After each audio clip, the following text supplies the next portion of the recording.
बंटी और बबली दोनों सगी बहनें, दोनों ही एक नंबर की चालाक थी। वो बूढ़ी औरतों का भेष बनाकर अलग अलग गांव में जाती थी और जहां भी सीधी साधी अमीर सेठानी औरतें दिखाई दे उनको ठग लेती थी। अरे मोरी मैया, ये तो सच में जादू हो गया। मुझे भी कोई ऐसी दवाई दे दो। मैं तो बिल्कुल ऐसी 20 साल की जवान लड़की बनना चाहती हूँ। मेरे पति तो मुझे पसंद ही नहीं करते, हमेशा मुझे बुढ़िया बुढ़िया कहकर चिढ़ाते रहते हैं। सही कह रही हो बहन, मेरे पति भी मुझे ऐसे ही सुनाते हैं कि तू तो अब बूढ़ी हो गई है, तेरे ऊपर कुछ पहना ओढ़ा अच्छा नहीं लगता।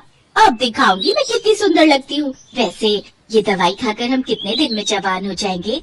बस एक बार ये 1 हफ्ता दवाई खा लो, उसके बाद आने वाले 1 हफ्ते के अंदर तुम्हारे अंदर बदलाव आ जाएगा।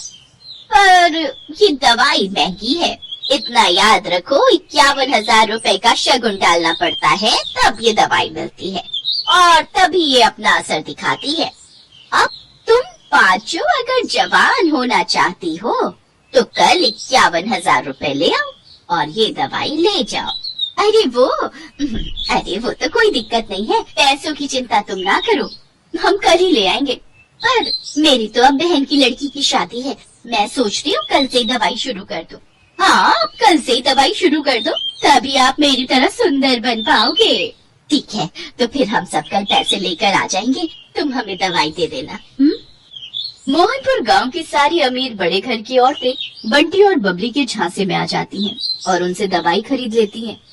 बंटी और बबली तो अपना काम करके उन औरतों को ठग कर कब का वहाँ से रफू चक्कर हो चुकी थी, पर मोहनपुर गांव की औरतें अपना सिर पीटती रह गई। उनके घर में सभी उन्हें डांटने लगे। अरे तुम पागल हो क्या? तुम्हारी उम्र हो गई, बाल पक गए, पर अक्ल अभी भी बच्चों वाली है। ऐसे भला दवाई लेकर कोई इतना जवान हो जाए कि 20 साल की लड़की बन जाए? तुम्हें क्या हो गया था? बताओ, फालतू के पैसे खराब हो गए और वो औरत तुम्हें ठग कर चली गई। अरे मुझे अकेली को क्यों डांट रहे हो? सब किया धरा उस सुशीला का है, वही मुझे उन औरतों के पास ले गई थी। पर मुझे अभी तक समझ में नहीं आ रहा है कि उनमें से एक बूढ़ी दादी और वो उसकी पोती, क्या जो हमें पागल बना रही थी वो दादी पोती है क्या? तुम यहाँ अपना गणित लगाती रहो और वो दोनों राम जाने किसी और को लूट रही होंगी। बिल्कुल सही। बंटी और बबली अब सीतापुर गांव में पहुंच चुकी थी। अब उनका अगला निशाना यहाँ की अमीर घर की औरतें। बंटी, चल अगला निशाना ढूंढते हैं, थोड़ा गांव में घूम आए। ठीक है, पहले इन सब का विश्वास भी तो जीतना होगा। अरे वो तो हमारे बाएं हाथ का खेल है। बंटी और बबली 2 बुढ़िया बनकर सीतापुर गांव में घूमने लगी।